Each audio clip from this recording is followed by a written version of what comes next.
majority of the people agree to resume military compulsory. I think because more or less we have this fear bear in mind that in the next 5 years, there might be a military conflict in Taiwan Strait area. Do you agree?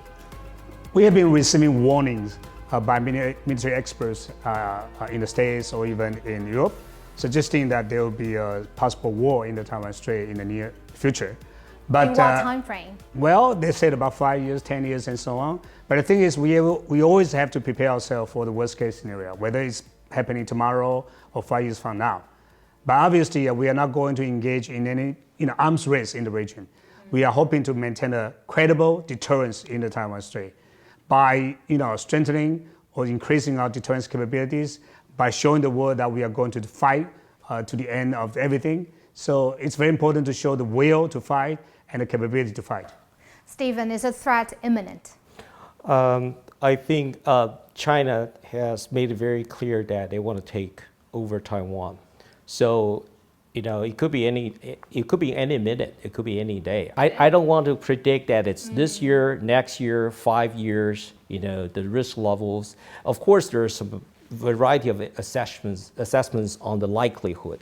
But again, I fully agree with Dr. Lo that we have to mentally and physically get ready as a community, as a nation, on whatever it takes basis, on whenever it happens or whatever it happens, we have to be ready. And then it takes a long process and on the continuous basis.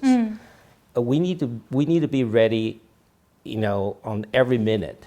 I don't like to see that. No, this year is okay. We can just relax a bit, lay back. And next year, the risk is higher than the 3 year. I think it's a little bit naive to predict that because China is unpredictable. You can't predict the Chinese leaders on how and when it's gonna take what actions. So I think being Taiwanese, I think we have to have this mentality that we have to come to our own defense in order to look upon the support internationally, which I think is critically important at this juncture and going forward. I think what Taiwan can do and should do is that to make sure that the leaders in Beijing, when they wake up in the morning and when they think about whether today is the day to launch a war in the Taiwan Strait, probably they will come to the conclusion is that not today. Not today, not but today. You don't know. So every day is not today for the leaders in Beijing.